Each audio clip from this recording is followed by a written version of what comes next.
first council member to actually come out and challenge the speaker because nobody else was willing to stand up? That's what I'm saying to my folk. I said, listen, if you don't run for speaker, one of you 27, I'm running. And if y'all can't get with me, then one of you run. I'll fold my campaign and I'll support you. I wanted to hear you say it. I will support them. I really mean that. You know, it don't have to be about me, but I'm not going to sit in that city council after Adam Clayton Powell, who's the first black city councilman ever in the city council in 1941, ran and won and fought by himself. And right after him, Ben Davis, a black communist from Harlem, 1943 elected. So Ben Davis and Adam Clayton Powell could be in there all alone, fighting for stuff for our community. And we're gonna come into the 21st century with the majority. Still can't get a person to come on now. Still can't get a person. And you know something? There are two committees in the city council. The finance committee over the budget and the land use committee over land. Two most powerful committees in the city council. Okay. Never has there been a person of color. Reserved for whites. Speaker, power.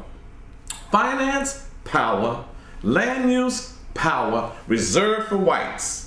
Now here you come into the 21st century, you're the new majority, and you're gonna sit here and not take that speaker's position, make history, instead of being embarrassed on January 20th and January 6th, giving it back to Christine Quinn. You can appoint yourself head of those two committees. A black and a Latino, Asian can be a head of those two committees for the first time ever in this city. It is our turn now, as Harold Washington said during his campaign. I won't ask any names, but do you have a few backings, the people that's backing you? Right now, no. They're all afraid. There's 50 of them. I've spoken to many of them. They're afraid they're gonna get punished. They said, Charles, if I support you, I know you're right, I'll be punished.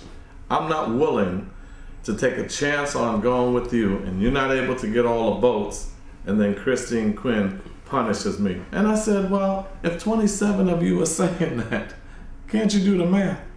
Don't vote for me. One of you run. Well, how could 27 people say that if everybody that told me that would say, I'll support somebody coming out of us? Well, I'm gonna put a name out here. Al Vann is my city council member here, and I'm surprised he's not running. At a drop, even though I supported Mark Griffith against Al Vann in the general election, and I told everybody when I spoke to Vann himself, I said, Vann, I've known you for 30 years, I've known Mark for 19 years. I stayed out of the primary because I knew that was going to be tight. Y'all do the best you can. He came close. You got 29%, he got 22%. Then I said I wanted to support Mark in the general that I knew Vann was going to win. Okay. But just to encourage the young brother to stay out there. He's progressive on some issues.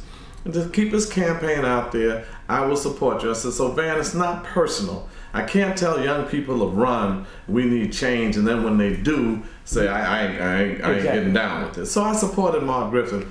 Vann is probably still upset with me to this day. But you know, having said that, Vann, I would support him tonight, tomorrow. If he wanted to stand up and say he was running for speaker, I would be one of his greatest supporters. As a matter of fact, when I first came in the city council, he was the one that I was pushing hard all over the city to be speaker. Al Vann. I pushed Al Vann more than he pushed himself to be speaker, and I would be glad to vote for Al Vann for speaker if he stood up and run this time around. Okay.